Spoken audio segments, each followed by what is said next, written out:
Hello friends, আপনারা দেখছেন daily scoop show এবং আপনাদের সঙ্গে আমি সঞ্জীব।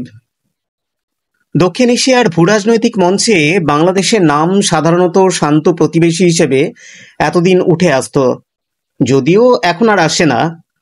কিন্তু সম্প্রতি একটি অদ্ভুত, প্রায় হাস্যকর তবে অত্যন্ত উস্কানিমূলক বক্তব্য এই শান্ত প্রতিবেশীর মুখোশ আরেকবার খুলে দিয়েছে। বাংলাদেশ রাইফেলসের প্রাক্তন মহাপরিচালক এবং বাংলাদেশের তথাকথিত ইন্ডিপেন্ডেন্ট এনকোয়ারি কমিশনের chairperson major general ALM Fazlur রহমানের একটি ফেসবুক পোস্ট ভারতের জাতীয় নিরাপত্তার প্রতি একটি উস্কানিমূলক প্ররোচনা হিসেবে আবির্ভূত হয়েছে। তিনি স্বপ্ন দেখছেন ভারতের উত্তর পূর্বের 7টি রাজ্য অরুণাচল প্রদেশ, আসাম, মেঘালয়, ত্রিপুরা, মিজোরাম, মণিপুর এবং নাগাল্যান্ড দখল করার, এবং সেই স্বপ্ন বাস্তবায়নে চীনের সঙ্গে হাত মিলিয়ে ভারতের বিরুদ্ধে যুদ্ধ ঘোষণার। ফজলুর রহমান সাহেবের ফেসবুক পোস্টটি সামাজিক মাধ্যমে গুঞ্জন তুলেছে। তিনি বাংলাদেশের অন্তর্বর্তী সরকারের অধীনে একটি তথাকথিত ইন্ডিপেন্ডেন্ট এনকোয়ারি কমিশনের চেয়ারপারসন হিসেবে দায়িত্ব পালন করছেন, যা 2009 সালের বিডিআর হত্যাকাণ্ডের পুনর্তদন্তের জন্য গঠিত হয়েছিল। এমন একটি গুরুত্বপূর্ণ পদে থেকে তার এই অপরিণামদর্শী বক্তব্য বাংলাদেশের কূটনৈতিক বিবেচনার মান নিয়ে প্রশ্ন তুলেছে। তার পোস্টের মূল বক্তব্য হল, ফজলুর রহমান সাহেব দাবি করেছেন ভারত যদি পাকিস্তানের বিরুদ্ধে সামরিক হামলা চালায় তবে বাংলাদেশের উচিত ভারতের উত্তর পূর্বের 7টি রাজ্য দখল করা। তিনি এই অলীক স্বপ্ন বাস্তবায়নে চীনের সঙ্গে যৌথ সামরিক কৌশল গ্রহণের প্রস্তাব দিয়েছেন। বাংলাদেশের সামরিক সক্ষমতা ভারতের তুলনায় একটি পিঁপড়ের সামনে হাতির মতো হাস্যকর হলেও ফজলুর রহমান সাহেবের এই দাবি তার মানসিক অবস্থা নিয়ে প্রশ্ন তুলেছে। তিনি বলেছেন, পাকিস্তানকে সামরিকভাবে রক্ষা করা বাংলাদেশের অস্তিত্বের জন্য নাকি অপরিহার্য। তিনি দাবি করেছেন, ভারত যদি পাকিস্তানকে ধ্বংস করে তবে বাংলাদেশের স্বাধীনতা ও সার্বভৌমত্ব ভারতের হাতে নাকি পিষ্ট হবে। এই বক্তব্য যেন বাংলাদেশের নিজস্ব সামর্থ্যের প্রতি অবিশ্বাস এবং পাকিস্তানের প্রতি অন্ধ আনুগত্যের প্রতিফলন। ফজলুর রহমানের পোস্টে আরও দাবি করা হয়েছে যে দক্ষিণ এশিয়ায় পাকিস্তান ও বাংলাদেশই নাকি ভারতের মুসলমানদের স্বার্থ রক্ষার দায়িত্ব পালন করতে একমাত্র সমর্থ। তিনি মালদ্বীপকে সামরিকভাবে দুর্বল বলে উপেক্ষা করেছেন। ভারতের মুসলমানরা ভারতের অবিচ্ছেদ্য অংশ এবং দেশের উন্নয়নে গুরুত্বপূর্ণ ভূমিকা পালন করছেন। ফজলুর রহমানের এই দাবি ভারতের আভ্যন্তরীণ ঐক্যের প্রতি একটি সরাসরি আঘাত এবং বাংলাদেশের অপরিণত কূটনৈতিক দৃষ্টিভঙ্গির প্রমাণ, এটা তার পরিচয় দেয়। ফজলুর রহমান দাবি করেছেন 2025 সালের 22 এপ্রিল জম্মু ও কাশ্মীরের পেহেলগাঁওয়ে পর্যটকদের ওপর হামলা ভারতীয় সরকারেরই নাকি একটা পরিকল্পিত চক্রান্ত। তিনি এই হামলাকে ভারতের প্রধানমন্ত্রী নরেন্দ্র মোদী সরকারের একটি ষড়যন্ত্র হিসেবে অভিহিত করেছেন, যার উদ্দেশ্য পাকিস্তানের ওপর দোষ চাপিয়ে তাদের বিরুদ্ধে সামরিক হামলার অজুহাত তৈরি করা। এই অভিযোগ এতটাই হাস্যকর যে এটি ফজলুর রহমান নয়, সমগ্র বাংলাদেশ সরকারের বিশ্বাসযোগ্যতাকে আরও প্রশ্নের মুখে ঠেলে দিয়েছে। ভারত ও বাংলাদেশের সম্পর্ক ইতিহাসের একটি জটিল অধ্যায়। 1971 সালে বাংলাদেশের মুক্তিযুদ্ধে ভারতের অবদান অনস্বীকার্য। ভারতীয় সেনাবাহিনী এবং মুক্তিবাহিনীর যৌথ প্রচেষ্টায় পাকিস্তানের পরাজয় ঘটে এবং বাংলাদেশ স্বাধীনতা অর্জন করে। ভারতের ত্যাগ, রক্ত এবং সম্পদ বাংলাদেশের জন্মের পিছনে মূল ভূমিকা পালন করেছিল। ফজলুর রহমানের সাম্প্রতিক পোস্ট প্রমাণ করে যে তার মধ্যে ভারতের প্রতি বিদ্বেষ জ্বলজ্বল করছে। সাম্প্রতিক বছরগুলোতে, বিশেষ করে 2024 সালে শেখ হাসিনার সরকারের পতন এবং মোহাম্মদ ইউনূসের নেতৃত্বে অন্তর্বর্তী সরকারের ক্ষমতায় আসার পর বাংলাদেশের ভারত বিরোধী অবস্থান আরও স্পষ্ট হয়েছে।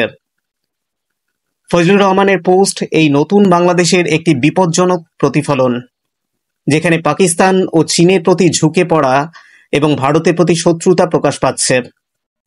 গত 22 এপ্রিল জম্মু ও কাশ্মীরের অনন্তনাগ জেলার পেহেলগাঁওয়ের কাছে বৈশরণ উপত্যকায় মর্মান্তিক সন্ত্রাসী হামলা সংঘটিত হয়ে গিয়েছে।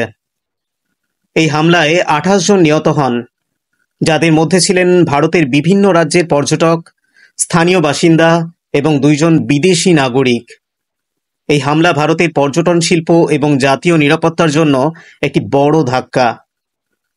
ভারত এই হামলার জন্য পাকিস্তান ভিত্তিক জঙ্গি সংগঠন লস্কর ই তৈবার অফশুট দ্য রেজিস্ট্যান্স ফ্রন্টকে দায়ী করেছিল। টিআরএফ প্রাথমিকভাবে হামলার দায় স্বীকারও করেছিল, পরবর্তীতে তারা তা প্রত্যাহার করে নেয়। পাকিস্তান সরকার এই হামলার সঙ্গে তাদের সম্পৃক্ততা অস্বীকার করেছে, যেমনটা তারা বরাবর করে থাকে। ফজলুর রহমানের পোস্টে দাবি করা হয়েছে যে এই হামলা ভারতীয় সরকারেরই পরিকল্পিত। তিনি এই অভিযোগকে ভারতের প্রধানমন্ত্রী নরেন্দ্র মোদী সরকারের একটি ষড়যন্ত্র হিসেবে অভিহিত করেছেন। এই দাবি এতটাই অযৌক্তিক যে এটি ফজলুর রহমানের বিশ্বাসযোগ্যতাকে পুরোপুরি ধ্বংস করে। যদিও ভারত সরকারের পক্ষ থেকে এখনও কোনো রকম পাল্টা মন্তব্য বা প্রতিক্রিয়া দেওয়া হয়নি, এখন সামরিক ও কূটনৈতিক মহলের হাওয়া দিনের পর দিন গরম হচ্ছে। শুধু দেখার ভবিষ্যৎ পরিস্থিতি কোন দিকে গড়ায়। বাংলাদেশের পররাষ্ট্র মন্ত্রণালয় শেষ খবর পাওয়া পর্যন্ত জানিয়েছে বাংলাদেশ সরকার নাকি এই বক্তব্য সমর্থন করে না। কিন্তু বাংলাদেশের প্রশাসনিক পদমর্যাদার ব্যক্তিদের এই ফাজলামো এখন রেওয়াজে পরিণত হয়েছে। আপনাদের হয়তো মনে থাকবে, কদিন আগে বাংলাদেশের এই অন্তর্বর্তী সরকারের আরেক উপদেষ্টা আসিফ নজরুল এ ধরনের একটা পোস্ট করে শেষে ডিলিট করেছিলেন। আরেক প্রশাসনিক উপদেষ্টা মাহফুজ আলম গ্রেটার বাংলাদেশের ম্যাপ পোস্ট করে ডিলিট করেছিল। বাংলাদেশের প্রশাসনিক পদাধিকারীদের এই ধরনের একের পর এক বক্তব্য ও ষড়যন্ত্রের তত্ত্ব বাংলাদেশের একটি অংশের ভারত বিরোধী মানসিকতার প্রতিফলন। তার এই বক্তব্য পাকিস্তানের ন্যারেটিভের একটি অংশ হিসেবে কাজ করছে, যা ভারতের আন্তর্জাতিক ইমেজ নষ্ট করার চেষ্টা করছে। ভারতের উত্তর পূর্বের 7টি রাজ্য ভারতের জাতীয় নিরাপত্তা এবং ভূকৌশলগত দিক থেকে অত্যন্ত গুরুত্বপূর্ণ। এই অঞ্চলটি চীন, মায়ানমার এবং বাংলাদেশের সীমান্তবর্তী এবং শিলিগুড়ি করিডোরের মাধ্যমে ভারতের মূল ভূখণ্ডের সঙ্গে সংযুক্ত। উত্তর পূর্ব ভারতের জটিল জাতিগত ও সাংস্কৃতিক গঠন এটিকে সংবেদনশীল করে তুলেছে, কিন্তু ভারতীয় সেনাবাহিনী এবং সরকারের কঠোর নজরদারি এই অঞ্চলকে অটুট রেখেছে।